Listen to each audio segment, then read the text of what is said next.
The fairy tale has been part of an oral storytelling tradition for generations. Those we know today, which were recorded as literature for children, are heavily saturated in stereotypical gender roles, as the ideologies of the 17th and 18th century writers filter into modern adaptations. Even a company as modern as Disney still grapples with updating these stories for contemporary audiences and developing expectations of gender roles. The story of Beauty and the Beast appears in various forms in numerous cultures. The most modern retelling by Madame de Villeneuve, 1740, inspired the Disney film, 1991. Pinocchio, an early Disney production, 1940, was originally written by the Italian author Carlo Collodi, 1882. Both films demonstrate how, over a lengthy period of film history, Disney has remained consistent in the company's aim to produce clean, moral, innocent stories, teaching children the importance of kindness and selflessness. This is reflective of the fairy tale genre, whose narratives embed teaching directed towards young boys and girls, helping fashion their perceptions of acceptable gender behaviour. Pinocchio is a young man's coming-of-age story with magic interwoven throughout the narrative. Both the Disney adaptation and Collodi's original version utilize the lesson of honesty and compassion Pinocchio must learn during his boyish adventures. However, the Disney version, although quite dark, diverges from the disturbing elements of Collodi's Pinocchio. The violent imagery in fairy tales allows the writer to communicate the seriousness of the protagonist's selfish actions. Clarissa Pinkola Estes refers to this as the brutal motif, causing the emotive self to pay attention. As Disney's Pinocchio was adapted for a more contemporary audience, the frightening elements would have been off-putting and considered harmful to its impressionable audience. The extreme imagery of Pinocchio killing Jiminy Cricket and the hanging of the marionette, therefore, were not translated into film.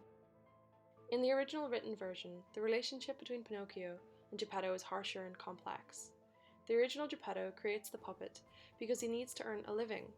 Collodi's depiction of the old man is of someone who is trying to survive life, a comment on poverty in 1800s Italy. The harsh 19th century understanding of child-parent roles and relationships is downplayed by Disney, without losing sight of the responsibilities faced by Pinocchio and his fickle and unworthy actions.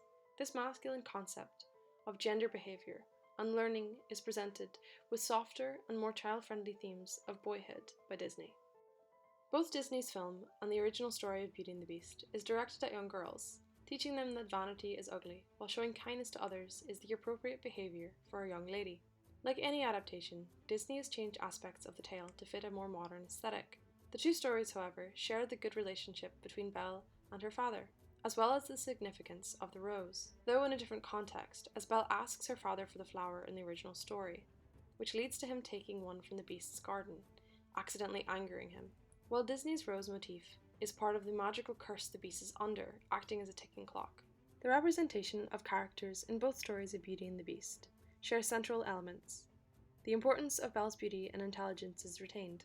Villeneuve's radical representation of an intelligent, dynamic girl is just as important to Disney's Belle, as the company moves away from the traditional princess iconography of the past. The changes to the character of the Beast are quite different. His original personality is more human.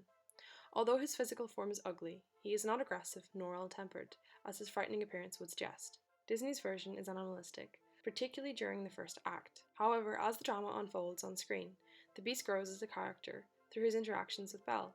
Disney's adaptation of this fairy tale takes into consideration that the readers, viewers, and writers of fairy tales constitute its broadest meaning. This is important in understanding the evolution of the story through time and how audiences will react. The finale of the two fairy tales are a clear example of the protagonist's love and self-sacrifice, which Disney also conveys in the film adaptations. The portrayal of gender roles is central to these narratives. Beauty and the Beast is a story for girls, while Pinocchio is one for boys. They represent the idea of correct gender behaviour of different periods in history. Belle and Pinocchio must save the people they love. Pinocchio bravely rescues his father from the belly of the whale, while Belle voices her love for the Beast, breaking his curse. The concept that boys have to show an act of daring heroics to be seen as men, while girls help people through passive healing words and expressions of kindness. This is a trope, not just in fairy tales, but is also interlaced throughout our own contemporary society. The concept of gender roles is being reformed today, in many different contexts, recognizing that not all boys are action heroes and can be soft, caring, reasoning protagonists, while girls can also be fierce, vibrant, and strong-willed. Recent Disney films display this message. Anna saving Elsa's life in Frozen, or both Hans and Kristoff's characters, contradicting the Disney prince trope. Fairy tales are constantly developing, evolving, and changing for audiences. While the constructions of gender can hinder a story, both the classic Disney and original versions of Pinocchio and Beauty and the Beast play an important role in the development of literature and animated film. They have for the last 4 centuries enabled children to navigate their gender identities in childhood and adult life in the safe realm of fantasy.